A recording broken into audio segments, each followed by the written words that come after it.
कार्य को जन जन तक पहुंचाने का कार्य अगर किसी ने किया है तो वो योग कक्षाओं के माध्यम से हुआ है। बहुत अधिक विस्तार जिसे दिया गया है, इसीलिए श्रद्धा स्वामी जी इन शिक्षण प्रशिक्षण शिविर और योग कक्षाओं पर बहुत अधिक महत्व देते हैं। आप सब योग साधकों का, भाई बहनों का भी हार्दिक अभिनंदन, स्वागत, नमन, जिन्होंने हमारे संगठन में से जुड़कर श्रद्धा स्वामी जी के कार्य को आगे बढ़ाने का संकल्प लिया। और आज इस मंच पर जो हम सबका मार्गदर्शन कर रही हैं, डॉक्टर गरिमा, जो बरेली से हैं लेकिन अभी छत्तीसगढ़ में एचओडी है, छत्तीसगढ़ यूनिवर्सिटी में अपनी सेवाएं दे रही हैं, जो योग में पीएचडी हैं और असिस्टेंट प्रोफेसर के पद पर वो नियुक्त हैं। और जब भी इतनी व्यस्तता के बाद भी हम जब भी कभी सत्र में दीदी को आमंत्रित करते हैं, वो हमेशा हमारा मार्गदर्शन करती हैं। अपने कितने भी व्यस्त समय से हमारे इस संगठन में अपनी सेवाएं देने के लिए हर समय तत्पर रहती हैं, जो कि आयुर्वेद में आज हम सबको आयुर्वेद के बारे में बताएंगी। तो मैं हृदय से उनका नमन करती हूँ और उनका आभार व्यक्त करती हूँ कि दीदी ने हमारे निमंत्रण को सहज स्वीकार कर हमारा मार्गदर्शन करने का निर्णय लिया। तो मैं अब मंच पर अपनी दीदी को ये माइक देती हूँ कि आप अपने आगे के सत्र से हम सबका मार्गदर्शन करें। ओम दीदी जी। ओम। हृदय से आपका बहुत बहुत आभार कि आप लोगों ने मुझे ये अपॉर्चुनिटी दी और आप लोगों का प्यार और स्नेह मुझे यहाँ बार बार ले आता है, जिसके लिए मैं कभी भी हमेशा अपना समय देने के लिए तैयार रहती हूँ। अधिक समय न लेते हुए, जैसा कि दीदी ने मुझे आज का टॉपिक दिया है आयुर्वेद। आयुर्वेद में सबसे पहले तो हम ये जान लें कि आयुर्वेद है क्या, कि कभी किसी ने इस आयुर्वेद को जानने की कोशिश की है। आयुर्वेद दो शब्दों से मिलकर बना है, आयु और वेद। दीदी जी अभी भी क्या नेटवर्क की समस्या है? अभी आपकी वीडियो आ तो गई, आप कहते हैं वीडियो के लिए बहुत देर से उत्सुक थे। लैपटॉप जो है उसमें बहुत दिक्कत हो रही है, वो नहीं ले पा रहा है नेटवर्क को, इसीलिए मुझे मोबाइल से ज्वाइन होना पड़ा। जी जी जी। आयुर्वेद दो शब्दों से मिलकर के बना है, आयु और वेद। आयु मीन्स जो हमारी दीर्घ जीवन काल जो हमको प्रदान करता है, जीवनी शक्ति प्रदान करता है, स्वस्थ जीवन की प्रणाली प्रदान करता है, उसी को हम आयु कहते हैं। कि बीमार रोगग्रस्त हो गए तो आयु क्षीण हो गई, लंबी आयु हुई, दीर्घ आयु हुई, तो वही। वेद मीन्स ज्ञान। हमें स्वस्थ निरोगी जीवन आयु प्रदान करने वाला जो ज्ञान है उसको हम आयुर्वेद कहते हैं। ये कई प्रकार से हमको सीखने को मिलता है। कैसे सीखने को मिलता है?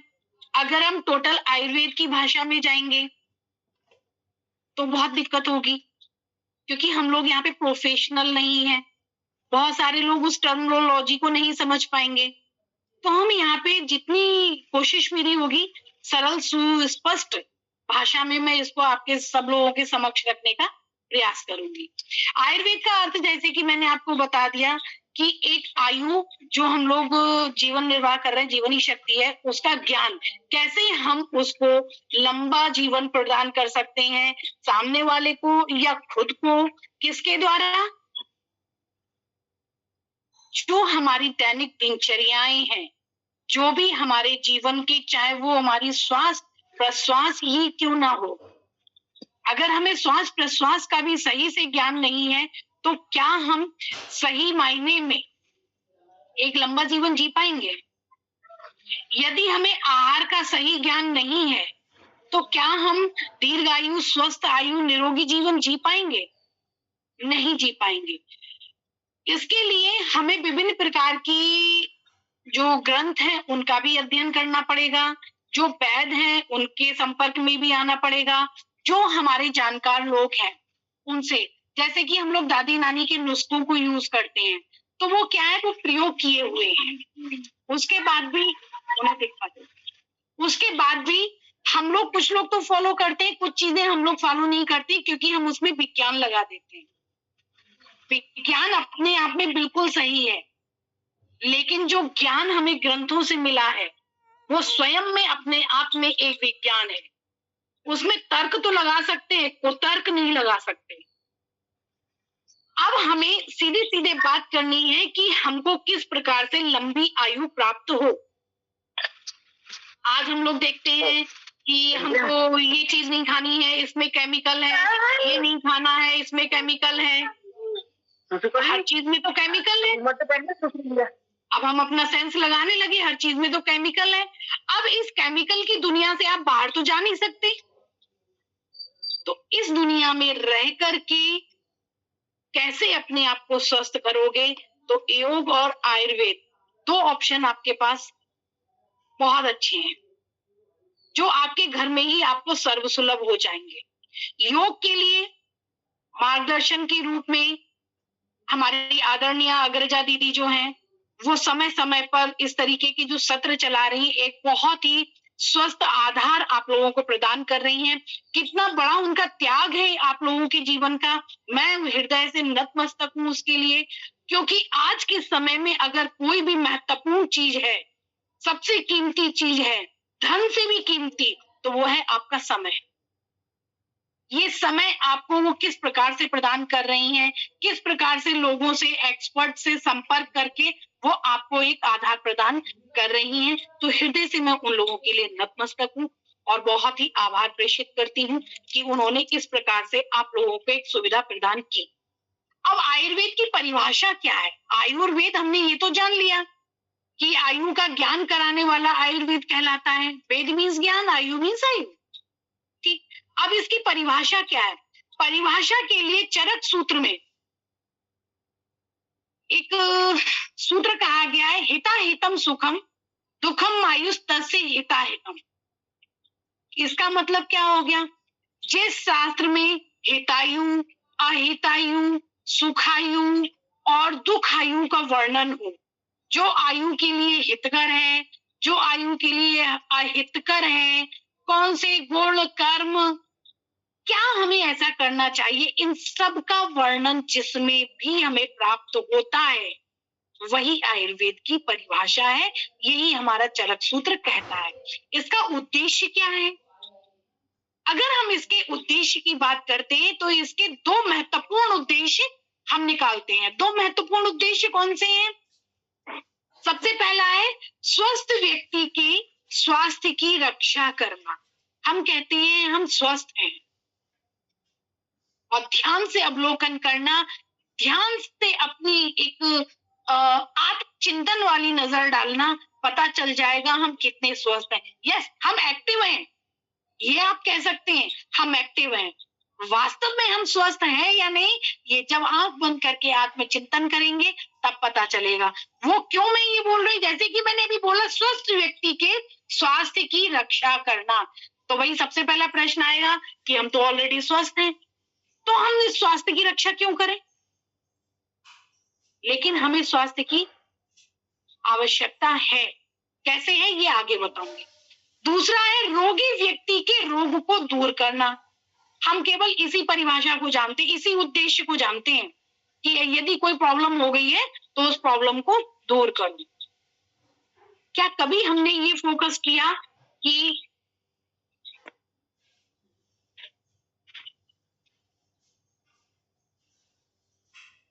एक मिनट,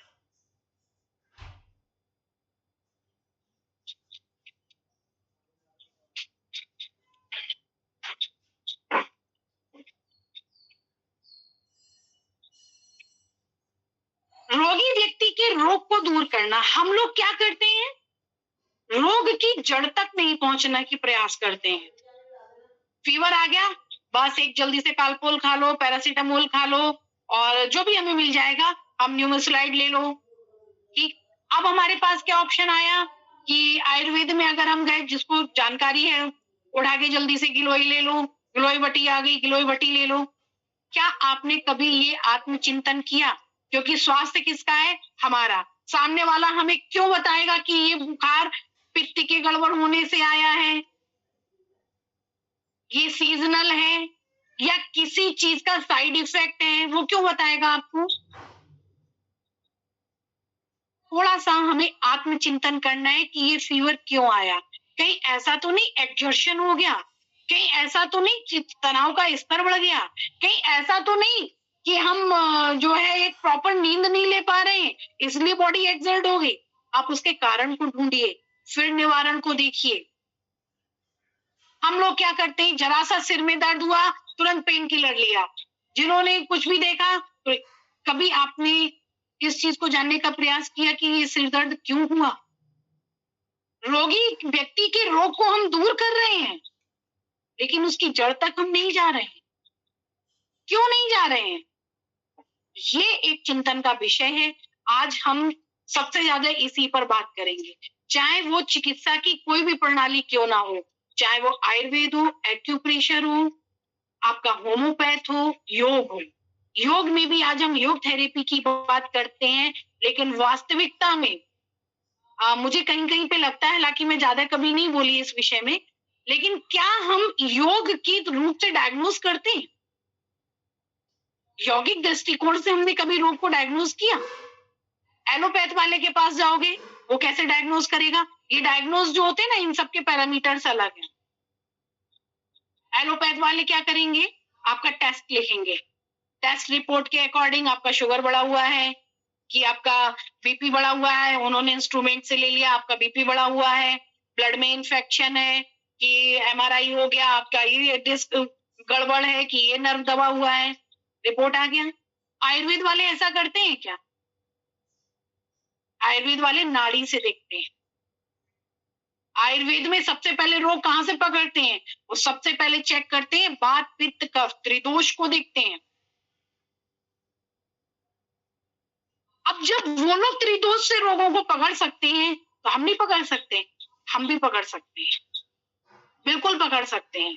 उसके लिए हमें थोड़ा सा प्रयास करना पड़ेगा, थोड़ा सा समझने की हमको आवश्यकता है। कैसे? सबसे पहले ये जानिए कि आयुर्वेद के प्रकार कितने हैं। जैसे अभी मैंने सुखायु, दुखायु, हितायु की बात की, 4 प्रकार हमको बता रहा है आयुर्वेद। कौन सा? सबसे पहले सुखायु, जो व्यक्ति शारीरिक मानसिक रोगों से ग्रस्त नहीं है। सुखायु कौन सी हो गई? जो किसी भी प्रकार की शारीरिक मानसिक रोग से ग्रस्त नहीं है, युवा अवस्था जो है बिल्कुल जैसे एक्टिव है, वो भले ही वो 40 ईयर का है लेकिन उसको लगता है वो अभी यंग है। केवल महसूस करने से नहीं, उसकी बॉडी लैंग्वेज बताएगी आपको वो एक्टिव है या नहीं। बहुत से आपने देखे होंगे 28 ईयर्स, अब नहीं चला जाता, मैं थक गई, मैं ऐसा नहीं कर सकती, और एक 40 ईयर वाला उसके सामने दौड़ रहा है।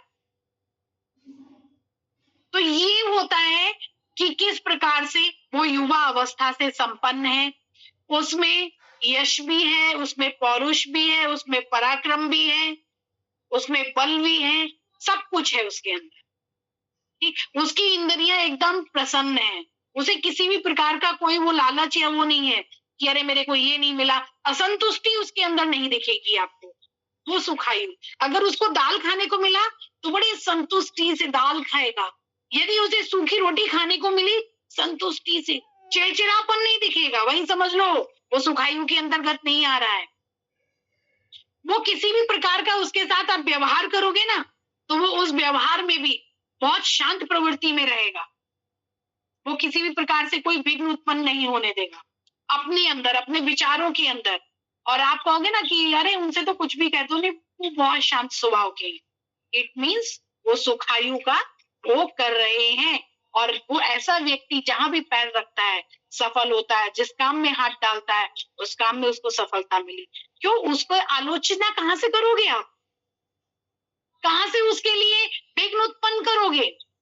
वो तो हर चीज में एडजस्ट कर ले रहा है, अगर आप विघ्न भी उत्पन्न कर रहे हैं। वो होती है सुखायु, जो मानसिक, शारीरिक, वाचिक और व्यवहारिक प्रत्येक रूप में व्यक्ति को स्वस्थ रखती है। दूसरा प्रकार हो गया दुखायु। दुखायु सुखायु की जस्ट विपरीत। जरा सी कोई बात हुई तुरंत हम इमोशनल हो गए, जरा सी कोई बात हुई हम एग्रेसिव मोड में आ गए, यदि जरा सी भी कोई अव्यवस्था हुई तुरंत चरम सीमा पे हमारा बीपी फ्लक्चुएट कर गया। ये दुखायु। छोटी सी भी चीज में हम एडजस्ट, मैं क्यों एडजस्ट करूं, मैं ऐसा क्यों करूं, ये ऐसा क्यों नहीं करता, ये सब चीजें उसके व्यवहार में दिखाई देने लगेंगी। आप समझ लो वो दुखायु से ग्रस्त व्यक्ति है। फिर आता है हितायु। जो व्यक्ति सबका हित चाहता है, हितैषी है, दूसरे के किसी भी चीज का, किसी भी वस्तु का, धन का लालच नहीं करता, जो सत्य बोलता है वो हमेशा टिका रहता है, उस पर फर्क नहीं पड़ेगा किसी की भी बात का। फिर उसकी प्रकृति बिल्कुल शांत होगी और जो भी बोलेगा बहुत सोच समझकर नपे तुले शब्दों का प्रयोग करेगा। वो बेवजह अपनी ऊर्जा खर्च नहीं करेगा शब्दों में या किसी भी चीज में, हमेशा अलर्ट रहेगा कि कहीं कोई गलती ना हो जाए, मेरे किसी व्यवहार से सामने वाले को प्रॉब्लम ना हो जाए। लेकिन ये भी नहीं कि वो किसी व्यक्ति की, गलत व्यक्ति का साथ दे, वो साथ गलत व्यक्ति का नहीं देगा, सत्य बोलेगा, इसलिए उसको परेशानी उत्पन्न होगी। ये हो गई हितायु। उसके बाद आ गई अहितायु। अहितायु जस्ट विपरीत, वो अपने थोड़े से स्वार्थ के चक्कर में, मीन्स मेरे घर मैं कोई छोटा सा बिजनेस करने लगूं और उस बिजनेस में मुझे पता है कि इस, जैसे कपड़ा लिया मैंने, कपड़े की क्वालिटी अच्छी नहीं है, मुझे पता है ये 1 महीने नहीं चलेगा, इसका कलर चला जाएगा, लेकिन मुझे अपना बिजनेस करना है, तो मैं क्या करूंगी, स्वार्थ हित में उसको वो चीज प्रदान कर दूंगी। मुझे पता है मेरी दवाइयों की डेट निकल चुकी है, लेकिन कैसे भी करके, धोखे से, धड़के से कैसे भी चला देंगे, अब सामने वाला उसका दुष्परिणाम भुगतेगा। ये होती अहितायु, दूसरों का अहित सोचना। और जब आप दूसरे का अहित सोचोगे तो प्रकृति क्या करती है, प्रकृति का एक नियम है ना, परिवर्तन प्रकृति का नियम है, और रिटर्न टू नेचर, नेचर की तरफ जब हम जाते हैं तो नेचर हमें अट्रैक्ट करता है, और जब हम नेचर से दूर भागते हैं तो नेचर हमको अपने आप से इतना दूर कर देता है कि फिर हमारे पास कुछ भी नहीं बचता। तो जब तक हम प्रकृति से जुड़े हुए हैं, जब तक हम अपनी संस्कृति से जुड़े हुए हैं, तब तक हम सुखायु और हितायु का उपभोग कर पाएंगे, अन्यथा हमें दुखायु और हितायु के अलावा कुछ भी नहीं मिलेगा। प्रकृति का आप रौद्र रूप बराबर देख रहे हैं, निरंतर देख रहे हैं। अब इसके बाद आ जाता है कि आयुर्वेद का स्वरूप क्या है। आयुर्वेद के स्वरूप के लिए आप ये जान लीजिए कि कोई भी चिकित्सा पद्धति क्यों ना हो, लेकिन आयुर्वेद चिकित्सा पद्धति जो है वो सर्वोत्तम मानी गई है, उत्तम मानी गई है। इससे उत्तम कोई ज्ञान नहीं माना गया है। आप वेदों में चले जाइए, अथर्ववेद में चले जाइए, जिस भी वेद में जाएंगे आप देखिए वहीं पर बता दिया गया है कि आयुर्वेद क्या है। सबसे पहली जो प्रणाली हमारे यहाँ थेरेपी की आई है, चिकित्सा की, वो 2 ही प्रणालियां थी, आयुर्वेद और योग, 2 प्रणालियां थी। उसके बाद धीरे धीरे प्रणालियां विकसित होती चली गई, उन्हीं में से निकली शल्य चिकित्सा वगैरह पहले नहीं थी, पहले भी थी, लेकिन फिर मॉडिफाई होती चली गई, फिर केमिकल्स आने लगे और धीरे धीरे इसकी विंग्स बन गई। आयुर्वेद अलग हो गया, एलोपैथ अलग हो गया और होम्योपैथ अलग हो गया। अगर वास्तव में देखा जाए तो होम्योपैथी आयुर्वेद से अलग नहीं। जो मेरा अपना अनुभव है वो इसलिए मैं बोल रही हूँ, जैसे हम लोग कुचला करते हैं, कुचला एक दवाई आती है जिसे हम लोग कुचले का बीज है, मधुमेह वगैरह में यूज करते हैं, उसको थोड़ा रिस्की रहता है क्योंकि वो सिक्के टाइप से होता है, उसको खोलना, उसके रेशो को निकालना होता है क्योंकि वो पॉइजनस, ये बहुत जबरदस्त काम करता है। उसी से दवाई बनती है एक नक्स भूमिका, बहुत जबरदस्त काम करती है। उसको बनाने का तरीका अलग है कि उनका रस निकाल दिया जाता है, उसकी टेक्निक अलग हो गई, लेकिन काम बहुत जबरदस्त करती है। उन्होंने मेन चीज को वहां से निकाल लिया, हम लोग कर नहीं पाते उस चीज को, हमें वो सिक्का तोड़ने में ही बहुत मुसीबतों का सामना करना पड़ता है। तो इसलिए हमें किसी भी चिकित्सा पद्धति का अंधा अनुकरण नहीं करना है, जो हमारे लिए हितकर है हमें उसी को आगे अपने जीवन में। आजकल मोस्टली आपने दवाइयां देखी होंगी, एक दवाई खाते हैं दूसरी बीमारी हो जाती है। आप लंबे समय तक एंटीबायोटिक खाइए, एक समय आएगा आपकी बॉडी पे एंटीबायोटिक असर करना बंद कर देगी। लगातार आप फीवर की दवाई खाते रहना और बिना एंटीबायोटिक के वो असर नहीं करेगी। आयुर्वेद में है, आयुर्वेद प्रकृति पकड़ता है। आयुर्वेद कहता है कि मैं ये देखना चाहता हूँ कि रोग कहाँ तक फैल गया, वो जड़ों से निकालेगा। यहाँ पे पेशेंस चाहिए होता है, पेशेंस नहीं है। वहां तो डॉक्टर ने इंजेक्शन लगा दिया, बहुत इजी गोइंग। तो जीवन को आप अगर इतना इजी गोइंग बनाना चाहते हैं तो उसके लिए आपको त्याग और समर्पण तो करना पड़ेगा। अपने आहार में भी आपको त्याग करना पड़ेगा, अपने व्यवहार में भी। क्योंकि आयुर्वेद की जब हम बात करते हैं तो दैनिक दिनचर्या, ऋतुचर्या, आहारचर्या, इन सब पे हमें बहुत सर्वप्रथम बहुत ही ज्यादा ध्यान देना होता है। सबसे पहले हमें क्या करना है, अपनी दैनिक दिनचर्या पे ध्यान देना है। दैनिक दिनचर्या क्या है? सुबह उठेंगे, कितने बजे उठेंगे? आज कुछ नहीं है, अभी छुट्टी चल रही है, 8 बजे उठेंगे, 9 बजे उठेंगे। क्या ये उचित समय है? सबसे पहली बात, हमको सुबह प्रातः जल्दी उठना है। किसी भी प्रकार कितना भी विलंब क्यों ना हो, 7 o'clock हमारा स्नान हो जाना चाहिए।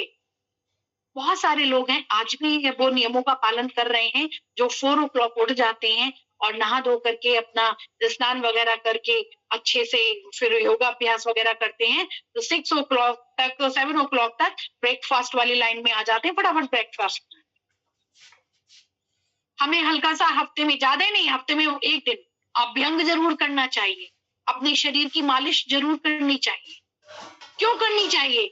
डेड सेल्स इंक्रीज होती चली जाती हैं, हम उन पे ध्यान नहीं देते हैं। हमारी स्किन जो है, उनके जो सेल्स हैं, वो धीरे-धीरे स्लोअर होती चली जाती है। जब हम मसाज करते हैं तो हमारे रक्त का संचार भी अच्छा होता है, स्किन की टोनिंग भी अच्छी होती है। चेहरे का हम फेशियल कराने चले जाते हैं केमिकल के साथ, वही फेशियल आप करके देखिए ना घर में, वही चीज आप अब करिए।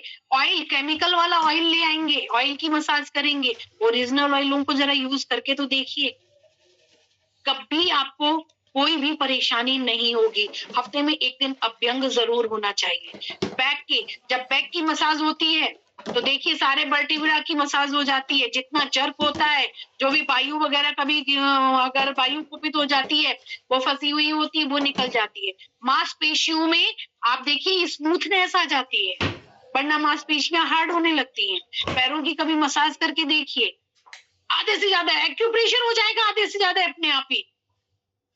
तो मालिश जरूर होनी चाहिए। उसके बाद जो हम आजकल ब्रश खूब यूज करते हैं, इन ब्रश से हमें बचना पड़ेगा। अगर हमें अपने दांतों को अच्छी वो देनी है तो ग्रेट। नीम की दातुन आप डेली नहीं कर सकते, चलिए मैंने मान लिया, हफ्ते में 2 दिन कर सकती। नीम है, बबूल है, गिलोय है, एक बार जरा इसकी दातुन करके तो देखिए। क्योंकि योग में भी बताया गया है, खदिर रस से दंत धौती करके देखिए। खदिर रस यही तो सब है। ये क्या करते हैं, जब हमारे दांतों से दबते हैं तो जो हमारे मसूड़े होते हैं, जो गम्स होते हैं, उनमें इनका रस जाता है। ये औषधीय युक्त रस होता है, बिल्कुल शुद्ध होता है। वैसे तो हम कूट पीस के उसका मिश्रण लेते नहीं है। जब करेंगे, एक तो दांतों में कभी कोई कीड़ा नहीं लगेगा, दांतों में कभी कोई प्रॉब्लम नहीं होगी। दिनचर्या पे ही अभी हम फंसे हुए हैं, दिनचर्या ही हमारी अव्यवस्थित है। मूल जो चीज है वही अव्यवस्थित है, तो हम कैसे सुखायु की बात कर लें। बस एक ब्रश आ गया है, वो किस चीज से बना है, कैसे बना है। कुछ ब्रश हार्ड होते हैं, वो कर रहे हैं, हमारे गम्स छिल जाते हैं। कभी हमने मसूड़ों की मसाज नहीं की, ग्रिप तो अपने आप कमजोर हो जाएंगे।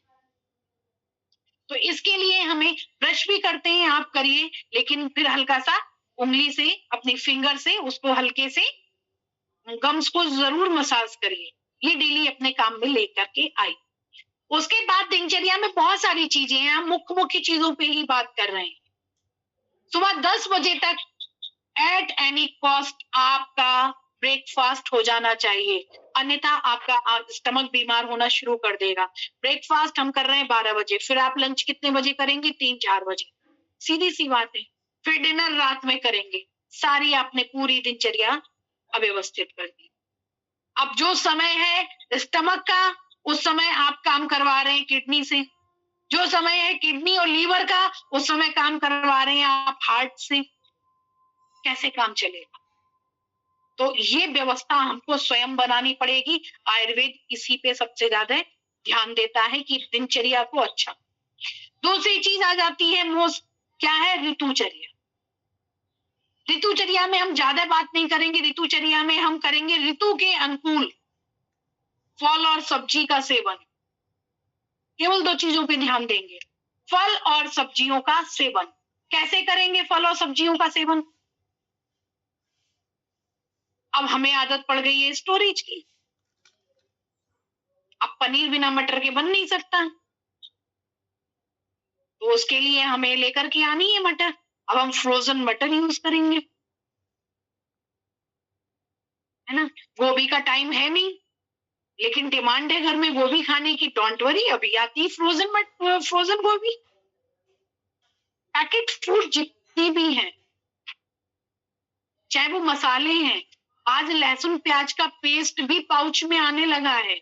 आपके घर में रखा हुआ लहसुन प्याज का पेस्ट सुबह से शाम तक ही स्मेल चेंज कर जा रहा है, और वो महीनों पुराना पाउच खराब नहीं हो रहा है। एक तो ये प्रिजर्वेटिव जितनी भी चीजें हैं, इनसे हमें बचाना पड़ेगा अपने आप।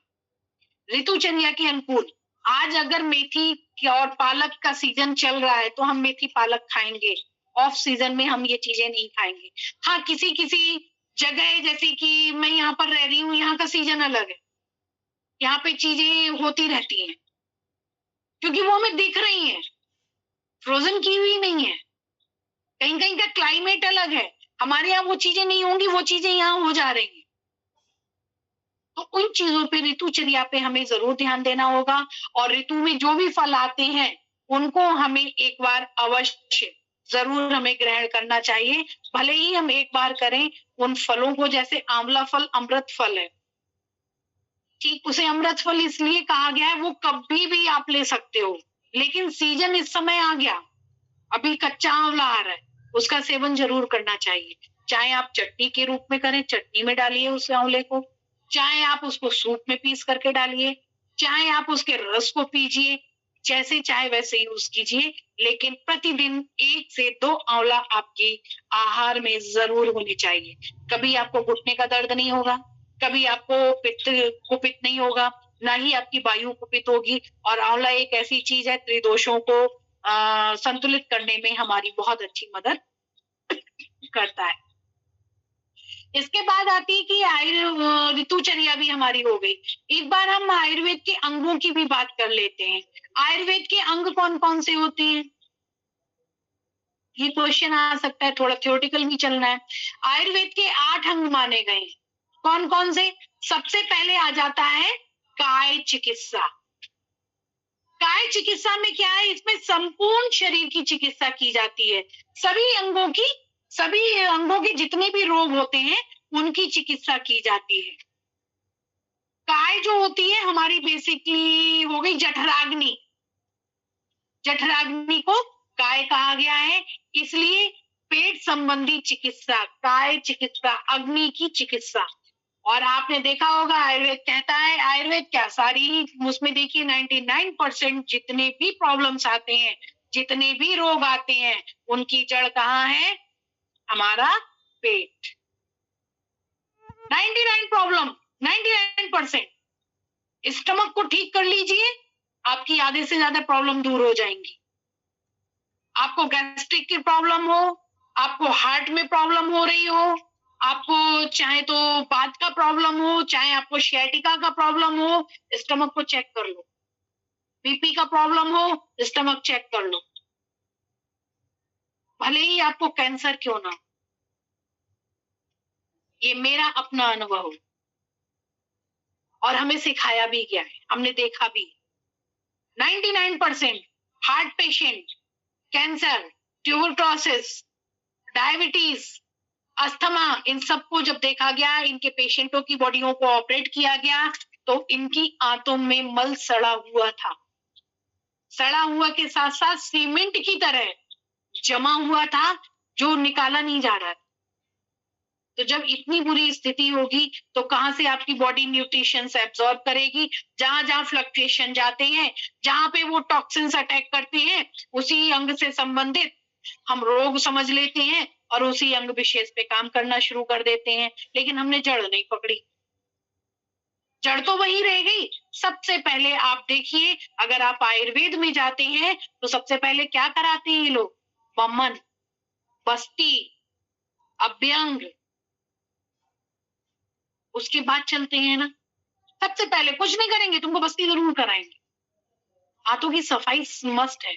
अभ्यंग, वमन, विरेचन औषधीय युक्त है। अदरवाइज औषधि में वो योग कहता है कि आप पानी पीजिए, सुबह हल्का गुनगुना नमक का पानी पीजिए, वॉमिट करिए, एसिड सब बाहर आ जाएगा, लेकिन डेली भी नहीं करना है।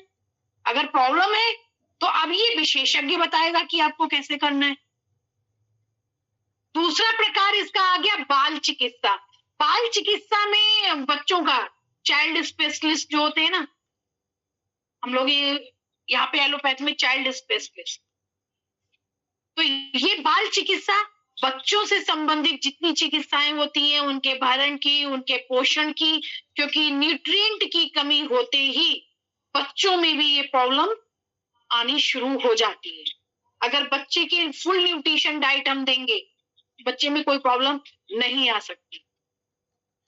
लेकिन बच्चे को हम क्या खिला रहे हैं? बच्चे को आप सूप भी पिला सकते हैं, बच्चे को आप हल्का सा दलिया भी पीस दीजिए, उसे ग्राइंड कर दीजिए, लेकिन नहीं, सेरेलैक खिलाएंगे।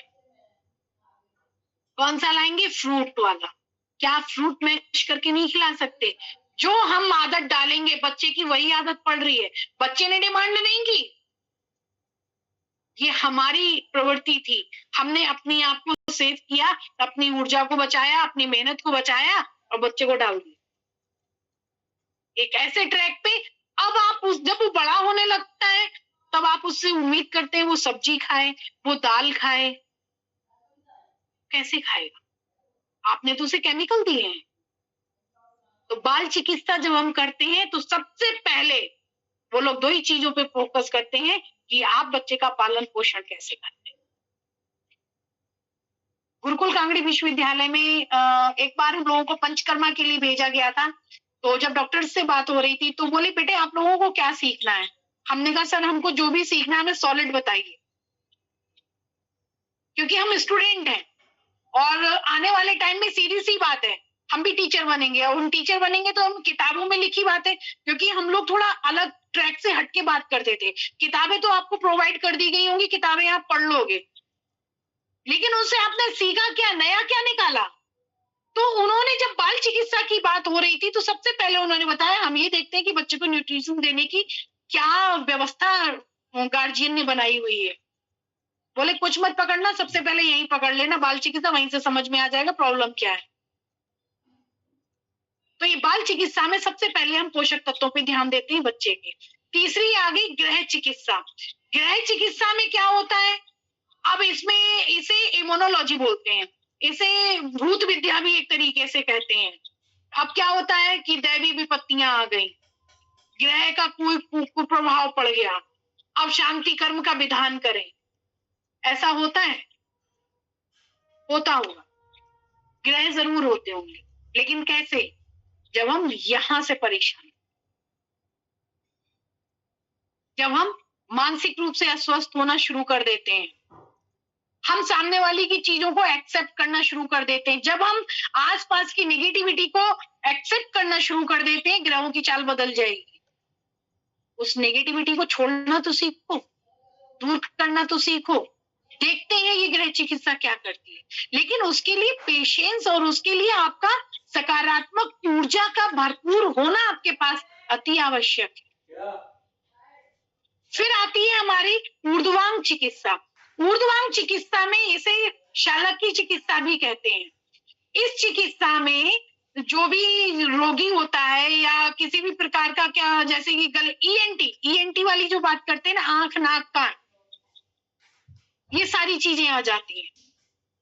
इसमें थ्रोट तक की, गले की भी अगर कोई परेशानी होती है तो इसे ऊर्ध्वांग चिकित्सा के अंतर्गत रखा जाता है। इसे हम ईएनटी स्पेशलिस्ट कह सकते हैं। ये क्या बताया? ऊर्ध्वांग? हाँ, ऊर्ध्वांग चिकित्सा। ऊर्ध्वांग? हाँ, ऊपर, ऊर्ध्व मीन्स ऊपर, ऊपर के अंग की चिकित्सा। तो तो हमारे जो गला है शोल्डर से ऊपर, तो इसमें आंख, नाक, कान, गला आ जाता है। फिर आ गया पांचवा हमारा शल्य चिकित्सा। शल्य चिकित्सा, शल्य चिकित्सा को आप सभी लोग जानते हैं, चीरफाड़। ये जितने भी मान लीजिए जैसे फोड़ा हो गया, तो उसमें हम लोग क्या करते हैं, जो टॉक्सिन्स होते हैं, दूषित पदार्थ होते हैं, विजातीय द्रव्य होते हैं, उनको हम लोग निकालने का प्रयास करते हैं बॉडी से। और आज तो शल्य चिकित्सा, कोई सी भी प्रॉब्लम हो, छोटी सी भी प्रॉब्लम है, ऑपरेशन करना पड़ेगा। आप आयुर्वेद के पास चले जाना, वो जल्दी ऑपरेशन नहीं करेंगे। प्रोफेशनल की मैं बात नहीं कर रही हूँ, जो वास्तव में चिकित्सक है वो कम से कम बॉडी को चीरफाड़ करने की कोशिश करे। फिर आती है छठी विष चिकित्सा। विष चिकित्सा में अकेले अभी थोड़ी देर विष चिकित्सा में हम क्या करते हैं, जो भी हमारी बॉडी में किसी कारण केमिकल रिएक्शंस हो जाते हैं, ठीक है, तो वो पॉइजनस कंडीशन में ला करके खड़ा कर देते हैं। कभी कभी हम कोई विपरीत वस्तुएं लेने लगते हैं और लगातार लेते हैं, तो वो हमारी बॉडी में पॉइजनस, जैसे क्या आपने स्टमक में कोई गलत चीज खा ली तो इसको पॉइजनस हो गया, अब स्टमक को ठीक करने के लिए हम वो कर रहे हैं। दूसरा, सर्प, बिच्छू, इस प्रकार का कोई भी विषैला कीड़ा काट लेता है तो उसमें इसको विष चिकित्सा को, इसको टॉक्सिकोलॉजी कहते हैं। टॉक्सिकोलॉजी में ये सारी चीजें, टॉक्सिन्स को बाहर निकालते हैं। वो क्या है, एक तरीके का, अगर सर्प का भी विष है, आप देखो उससे भी औषधियां बनती हैं, लेकिन वो अधिक मात्रा में चला गया, इसलिए उसने विष का रूप ले लिया। आप किसी भी दवा को ले लीजिए, किसी भी औषधि को ले लीजिए, अगर एक लिमिटेड, सीमित मात्रा से आपने अधिक प्रयोग किया तो वो आपके लिए नुकसानदेह हो जाती है। तो ये टॉक्सिकोलॉजी में हम टॉक्सिन्स को दूर करते हैं, क्योंकि वो बहुत ज्यादा मात्रा में हमारी बॉडी में अंदर प्रवेश कर गए। फिर आती है 7वें नंबर पे रसायन चिकित्सा। रसायन चिकित्सा को जरा चिकित्सा भी कहते हैं। जैसे कि एज, आयु ना दिखे, हमें हमारे ऊपर बुढ़ापे का कोई प्रभाव ना आए, इसलिए हम अपनी शारीरिक शक्तियों को विकसित करने का उपाय करते हैं रसायन तंत्र चिकित्सा में। इसमें जैसे कि हम क्या करेंगे, हमने अभी जो आपको बताया, आप वमन विरेचन भी करेंगे बीच बीच में। पंचकर्मा वाली जो चिकित्साएं हैं, जो हम लोगों के यहाँ षटकर्मा कराया जाता है, वो काय चिकित्सा में पूरी काया को पलट के रख देते हैं, स्वस्थ रखते हैं।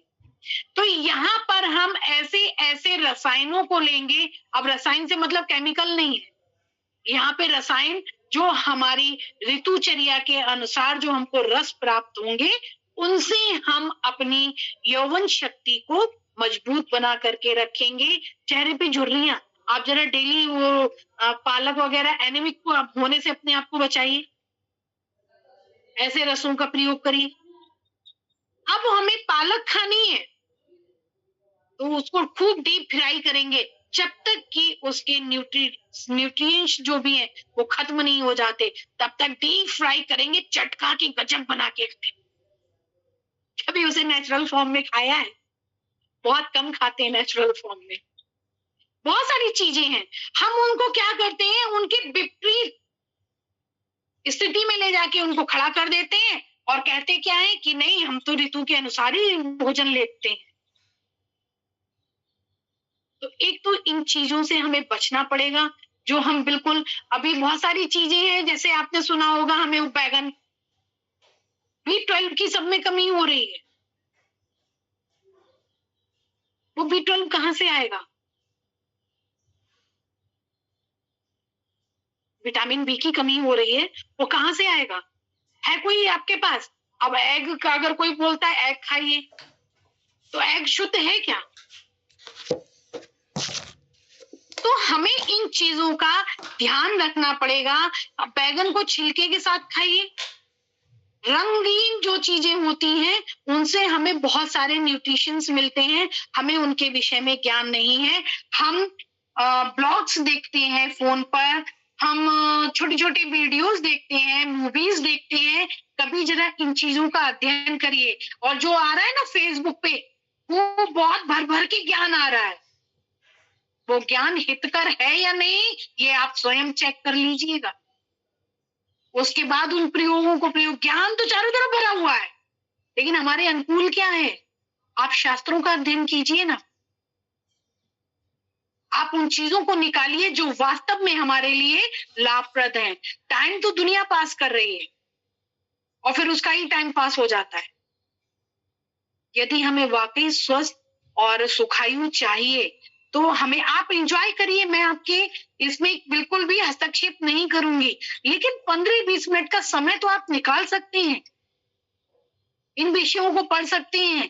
दीदी लोग पढ़ाते हैं, इतनी अच्छी अच्छी पुस्तकें हैं, बाबा जी ने इतनी सुंदर पुस्तक बना के आयुर्वेद के सिद्धांत, सप्त धातुओं का देखिए कितना अच्छा वर्णन किया है।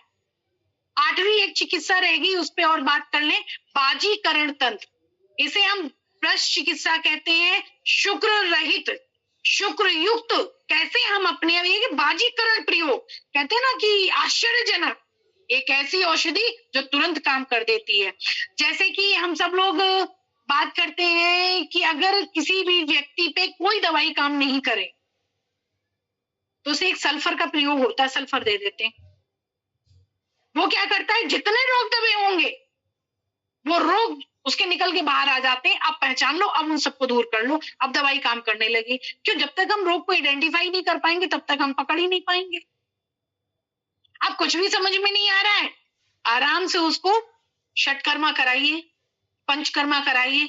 अब पंचकर्मा में पैसा बहुत लगता है, भाई प्रोफेशनल बहुत हो गए, अब इसको स्वयं भी आप कर सकते हैं, आपको किसी के पास जाने की जरूरत नहीं है। सबसे पहले त्रिदोष चेक कर लो, आपको पित्त प्रकृति है, आपकी वात प्रकृति है या आपकी कफ प्रकृति है, ये तो समझ में आता होगा। जहां आयुर्वेद का एक ही सिद्धांत है, जहां आपके त्रिदोष कुपित हुए, असंतुलित हुए, आपके शरीर में रोग उत्पन्न होने शुरू हो जाएंगे। कुछ मत करिए, आप त्रिदोषों को संतुलित कर लीजिए। आप कैसे करें? अब पहले तो आप देखो कि आपकी कफ प्रकृति है, जल्दी जल्दी सर्दी होती है, ठंडी चीजें आपको नुकसान करती हैं, आपको ठंडक ज्यादा लगती है, या आपको गर्मी बहुत लगती है, गुस्सा बहुत आता है, एसिड बहुत बनती है, जलन होने लगती है, कुछ भी खाते हैं जरा से भी मसाले आपको दिक्कत होनी शुरू हो जाती है, पसीना बहुत आता है, बहुत जल्दी मूड स्विंग हो जाता है, आपकी पित्त प्रकृति है। बात गैस बनना, जोड़ों में दर्द होना, ये सब बात है। तो आप अपने आप को पकड़ लीजिए कहां पर है।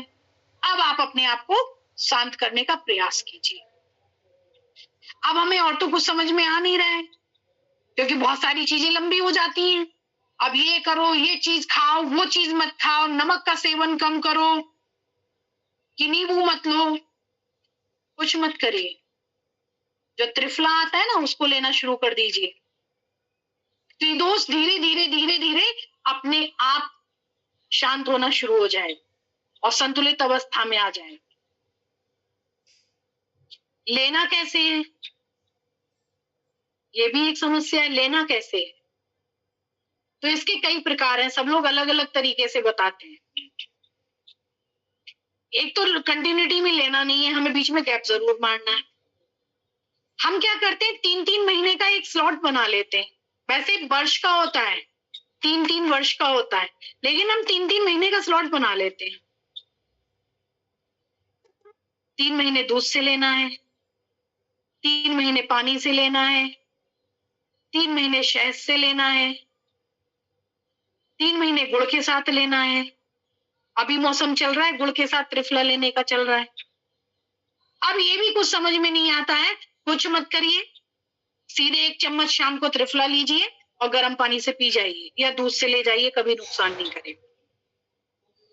थोड़ा समय लगेगा, त्रिदोष बैलेंस हो जाएंगे। विद इन 1 वीक आपको इसके प्रभाव दिखने शुरू हो जाएंगे आपके शरीर पर। अब बात आती है 7 धातुओं की। धातुएं अगर हमारी पुष्ट नहीं है तो भी हमारे रोग, क्योंकि त्रिदोष कुपित हुए तो इन्होंने हमारी धातुओं को प्रभावित करना शुरू कर दिया। और धातुओं में 7 धातुएं हैं, रस, रक्त पढ़ी होंगी आपने, दीदी भी बताई होंगी। जी जी लेकिन हो गया सब। जितनी भी है हमारी सब धातुओं में सबसे पहली धातु है रस। अगर ये कुपित हुई तो सारी धातुएं रक्त, मांस, मेद, मज्जा, अस्थि, शुक्र सब प्रभावित होते चले जाएंगे। रस को पुष्ट कर लो, रस को पुष्ट कर लोगे, रक्त पुष्ट हो जाएगा, रक्त पुष्ट होगा तो मांस, मेद, मज्जा, अस्थि सब पुष्ट हो जाएंगे, शुक्र सब पुष्ट हो जाएंगे। और रस को पुष्ट कैसे करोगे? हम जड़ पकड़ रहे हैं। अब अगर रक्त हो गया गड़बड़ तो हम क्या करें? अस्थि का रिलेटेड गड़बड़ हुआ। माइक म्यूट कर दीजिए ज्योति जी, पूजा जी का माइक म्यूट कर दीजिए प्लीज, आपसे अनुरोध करा जाता है अपने माइक को म्यूट रखिए, बहुत समय बहुत इम्पोर्टेंट है। पूजा जी माइक म्यूट करिए।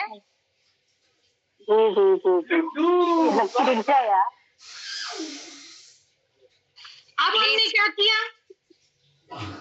रस को पुष्ट करने के लिए एक साधे सब सधे, सब साधे सब जाए। एक को साध लो जिससे सब सध जाए। अगर सबको साधने का प्रयास किया तो सब चला जाएगा, कुछ भी नहीं बचे। अगर हमारे त्रिदोष सध गए, बहुत अच्छी बात है, सब कुछ सध जाएगा। और त्रिदोष किसी कारणवश नहीं सध पा रहे हैं, समय लगेगा। जब कुपित हो गए तो थोड़ा समय लगेगा, तो हम क्या करेंगे? रस को पुष्ट कर लेंगे। और रस को पुष्ट करने का सबसे अच्छा तरीका है आहार। आहार से ही रस पुष्ट होता है।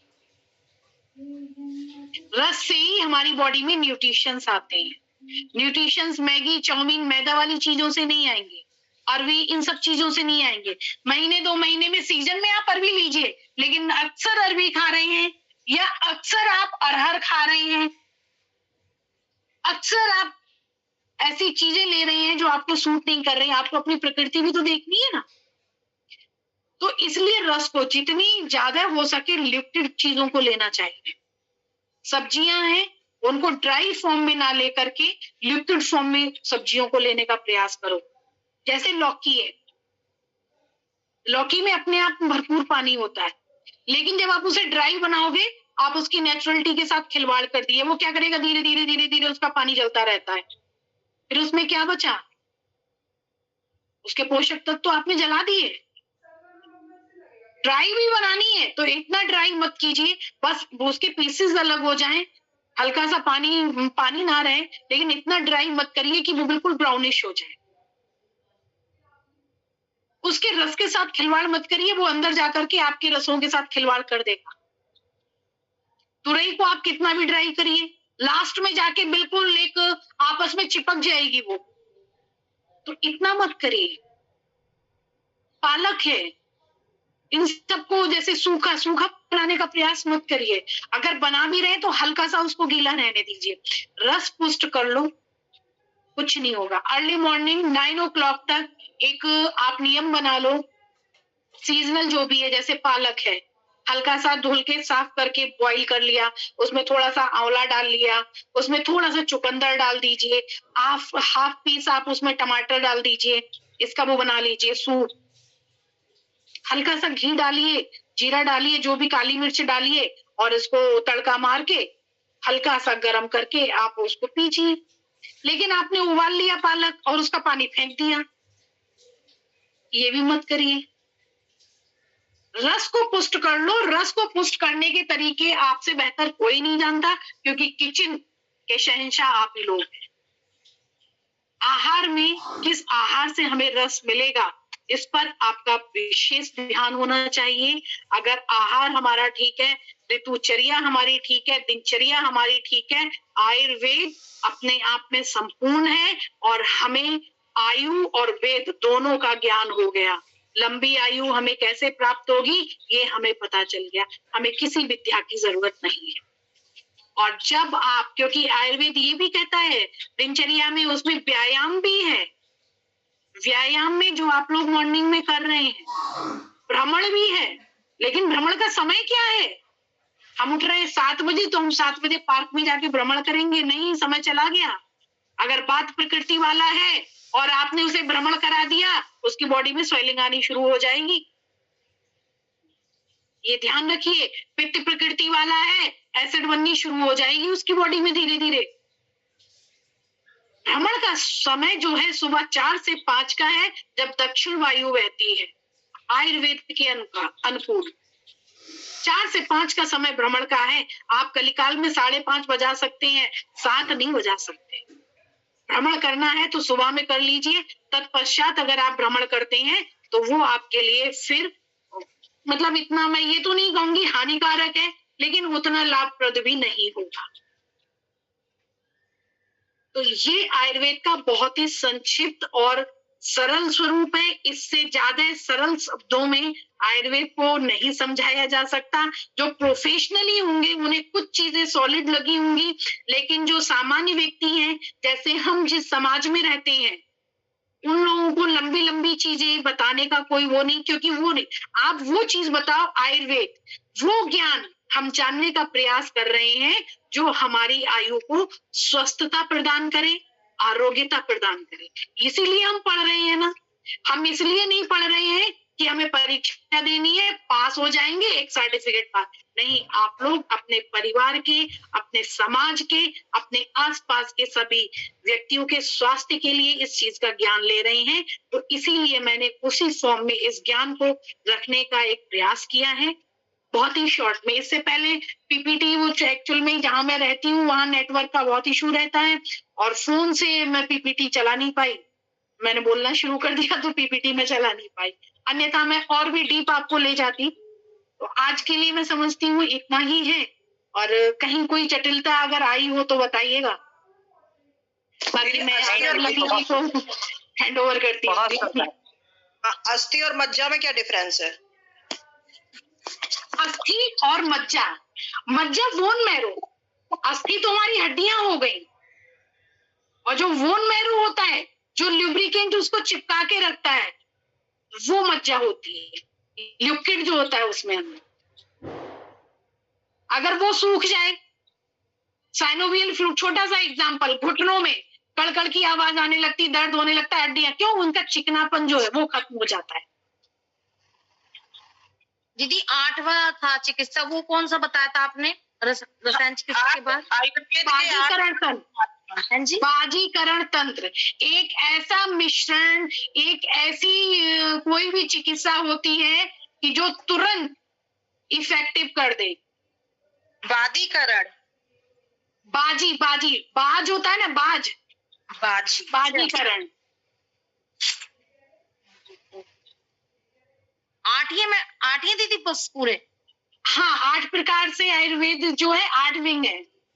हाँ, एक पहला मिस हो गया था, मेरा पहला नाम। पहला है आपका काय चिकित्सा। काया होती है ना, काया, जी काय चिकित्सा। बाजीकरण में बेसिकली आपको डीपली ज्यादा डीप नहीं, थोड़ा सा डीप बता देती हूँ।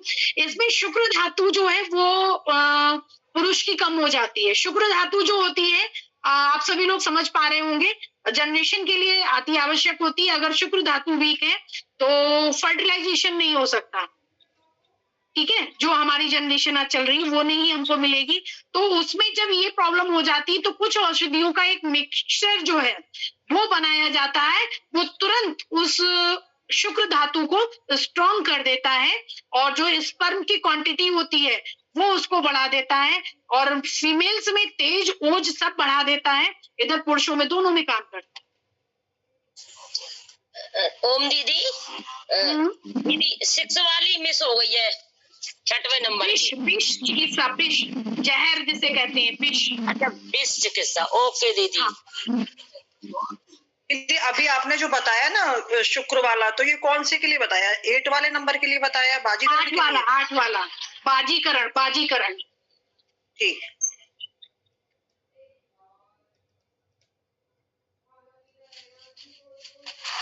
ओम दीदी, बहुत ही सुंदर जानकारी आपने दी, और ये बाजीकरण वाले शब्द को सुन के तो आप जयपुर का जब पेपर पढ़ेंगे ना तो उसमें पूरा भरा पड़ा रहता है ये बाजीकरण सर्दिया इलाज।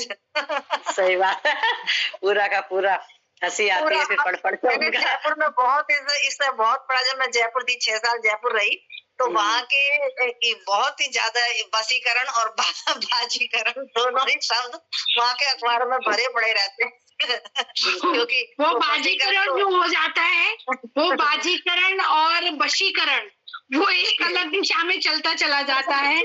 और मैं नहीं समझती हूँ, अगर आयुर्वेद का कोई ज्ञाता है तो सफेद मूसली और हमारी सतावर और 2 चीजें हम लोग और औषधियां मिला देते हैं, वो बादीकरण अपने आप में सर्वसुलभ है।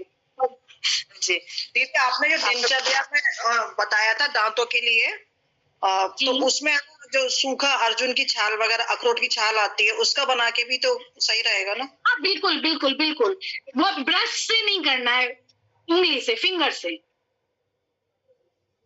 इस टॉपिक पे तो हमारे जो सटकर्म की क्रियाओं का हमारा हुआ था, तो आपको बहुत अच्छे तरीके से बताया था पूरा दंतों के बारे में, कौन से सूखे व्यंजन आप बना सकती हैं। शायद आपने अटेंड नहीं करा होगा, हो सकता है। जिस दिन सटकर्म की क्रियाएं कराई गई थी उस दिन सारा बताया गया था विस्तार से इसके बारे में। और सप्त धातु, पंच प्राण, पंच कोश, ये सभी चैप्टर बहुत विस्तार से हुए और बहुत ही सुंदर, जैसे कि दीदी ने जन साधन, मतलब एकदम हमारे जो दैनिक प्रयोग में होने वाले शब्द और कार्य हैं उनके उस माध्यम से हमें समझाया। आयुर्वेद की भाषा में उसे जटिल तरीके से नहीं बताया कि आप लोग एक एक शब्द को, इस चीज को जान सकें। और बहुत ही सुंदर जानकारी थी। हमेशा दीदी हमारे सेवा के लिए तैयार रहती हैं, इसके लिए हम बहुत बहुत दीदी आपका आभार व्यक्त करते हैं कि इतना व्यस्त रहने के बावजूद भी आप हमारे निमंत्रण को सह स्वीकार कर हमारा मार्गदर्शन करती हैं। और ये क्योंकि एक हम पढ़ के बताएं वो एक नहीं आ सकता, जो जिस क्षेत्र में विशेषज्ञ है, और दीदी अपने क्षेत्र में विशेषज्ञ हैं, छत्तीसगढ़ यूनिवर्सिटी में इस समय असिस्टेंट प्रोफेसर हैं, तो उनके माध्यम से जो हम सुन पाएंगे तो वो ऐसा लगता है प्राप्त करने वाली जानकारी है, संपूर्ण जानकारी जैसे हमें मिल रही है, वो चीज होती है। तो किसी चीज को हम किताब से पढ़ के बताएं और किसी चीज को हम प्रैक्टिकल वे में अपने अनुभव से बताएं, दोनों में बहुत अंतर होता है। और जो अपने अनुभव से बताएंगे और इतने लंबे टाइम से जो इस क्षेत्र में कार्य कर रहे हैं, उनके बताने का एक अलग ही आनंद होता है, एक अलग ही समझने का तरीका होता है कि हमें वो चीज कितने सहज रूप में समझ में आई। सप्त धातुओं के बारे में बताया, अभी दीदी ने आयुर्वेद की सारी चिकित्सा के बारे में बताया।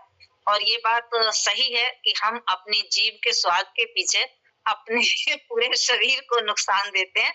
बस क्षणिक थोड़ी देर का हमारा जीभ का स्वाद होता है और उसके बाद हमारे शरीर को इसका झेलना पड़ता है। तो हम जितनी कसैली, कड़वी और कम नमक वाली चीजें खाएंगे, स्वाद में तो थोड़ा सा अंतर आएगा, लेकिन हमारे स्वास्थ्य के लिए बहुत अधिक लाभदायक होंगे। जैसे कि किसी को कोई शरीर से स्किन संबंधित कोई बात है, तो जिस समय नीम के नए पत्ते आते हैं कोमल कोमल, हम 2-3 दिन उनको गोली सी बनाकर निगल लेते हैं, तो हमारी एंटीबायोटिक होती है बहुत शरीर के लिए। जैसे कि अभी दीदी ने बताया अपने दांतों के लिए कि हमें दंत किस तरह से अपने दांतों को, मतलब हम अपने शरीर के एक एक अंग को पूरी तरीके से ठीक रख सकते हैं अगर हम अपने सुबह को, रात को, रंजना जी 1 मिनट, रात को ब्रश कर लो और सुबह को दांतों से मंजन करो, तो दोनों में तृप्ति हो जाएगी। मसूड़ों की मालिश सुबह हो गई, रात में जो दिन भर खाया पिया है वो रात में निकल गया, सुबह को भी इतनी आवश्यकता नहीं होती, तो रात में ब्रश कर लो और सुबह को मंजन कर लीजिए, तो उससे दांत बिल्कुल सही रहेंगे। जैसे दीदी बताया कि मसूड़े एकदम ऊपर नीचे भी हो जाते हैं, पकड़ भी बेकार हो जाती है, दांत भी हिलने लगते हैं, जड़ें दिखने लगती हैं दांतों की, तो इस तरीके से अगर आप करेंगे तो बिल्कुल सही रहेगा। दंत कांति जो सूखा मंजन श्रद्धा स्वामी जी का है, बहुत लोगों को जो भी ले मंजन तो भी मालिश करके अपने दांतों में कुछ देर हम ऐसा करके मसूड़ों की मालिश करके उसे थोड़ी देर लगा के रख लें, फिर अपने हल्दी तेल से भी आप मालिश कर सकते हो सुबह, हल्दी तेल से भी नमक डाल के। दीदी की वीडियो तो चली गई है, लेकिन अभी हमारे साथ जुड़ी हुई है, हम बहुत बहुत दीदी पश्चिमी उत्तर प्रदेश की तरफ से आपको महिला पतंजलि योग समिति की ओर से आपको बहुत बहुत धन्यवाद देते हैं और आपसे ये आशा करते हैं कि आप आगे भी हमारा ऐसा ही मार्गदर्शन करती रहेंगी। हालांकि दीदी हमारे कई विषय लेती हैं, एक्यूप्रेशर का, हमेशा मुद्रा विज्ञान का, लेकिन हमारे सत्र में भी ये सारे कार्य हो चुके हैं। दूसरे दीदी जहाँ रह रही है वहाँ इस समय नेटवर्क की बहुत प्रॉब्लम है। जब आज तो सही आया, हाँ आज तो ठीक था। आज सही आया भाई, यार दिक्कत नहीं हुई। नहीं दीदी को उसके हिसाब से स्क्रीन शेयर करके लैपटॉप से पढ़ाना चाह रही थी, लेकिन वहाँ नेटवर्क नहीं चल रहा था, तो फोन से ही लेना पड़ा। हाँ नहीं कोई बात नहीं, फोन जिससे भी लो, लेकिन आज अच्छा रहा। हाँ आवाज भी ठीक आई और सब कुछ रहा। परीक्षा तो दीदी परीक्षा के जी। बारे में थोड़ा बता दीजिए, थोड़ा उसका फॉर्म जो भरा जाएगा परीक्षा के लिए, पेपर आएगा तो जो गूगल फॉर्म भरा है वही एंट्री उसमें डाल जी, कल बौद्धिक सत्र में इसी पे होगा, परेशान ना हो। कल का सत्र बौद्धिक सत्र परसों का इसी टॉपिक पे रहेगा। हम आपका हर समस्या का समाधान करेंगे, आप इस चीज को लेकर ज्यादा परेशान ना हो। मैंने सुबह भी आपको कहा था कि कैसे प्रश्न आएंगे, किस तरीके से आएंगे, सब कुछ आपको बता दिया जाएगा। पहले जो आपके मेन विषय हैं उन पे आपको पढ़ा दिया जाएगा। तो आपके मुख्य विषय आज कंप्लीट हो गए। कल शाम का और एक सत्र रहा है आपका। उसके बाद हम परसों से आपका प्रैक्टिकल और कैसे परीक्षा में क्वेश्चन आंसर आएंगे इसी पर चर्चा करेंगे। तो आप सब लोग जो जिस दिन जो चीज पढ़ाई जा रही है उसको ग्रहण करने का प्रयास है ना। अगले बारे में मत सोचे, वो हमारे पूरा हम पूरी तरह इस चीज के लिए उत्तरदायित्व आपके कि आपको कैसे क्वेश्चन कराए जाएंगे, किस तरह से आएंगे, वो सब हम आपको बताएंगे। इसलिए इस चीज को लेकर ना परेशान हो। जिस दिन जो चीज पढ़ाई जा रही है उसको समझे, उसमें से क्वेश्चन आएंगे वो टिक मार के ही होंगे। जो भी आपके पास जहाँ जहाँ लिखा है ना उसको आप तो एक जगह बस नोट्स जो आपके बने हुए हैं उनको आप पढ़ना शुरू कर दीजिए। जो भी आपको पढ़ाया गया है क्वेश्चन आंसर जो भी आएंगे वो उसी में से आएंगे, कोई भी बाहर से नहीं आएगा। हाँ, आयुर्वेद की आज परिभाषा दीदी ने बताई, आयुर्वेद के आज प्रकार दीदी ने बताए। तो ये पूछा जा सकता है कि आयुर्वेद कितने प्रकार से है, तो अभी आपने 8 प्रकार से लिखा ना। हमारी कितनी धातुएं, हमारी 7 धातुएं हैं। उसमें से हो सकता है सप्त धातु के नाम 3 के धीरे धीरे बता दिया जाएगा, परसों ही बताएंगे रंजना जी। जी जी, सब चीज बता दी यहीं जाएगी। तक ही रहने दो, आज तक यहीं तक सीमित रहने दो।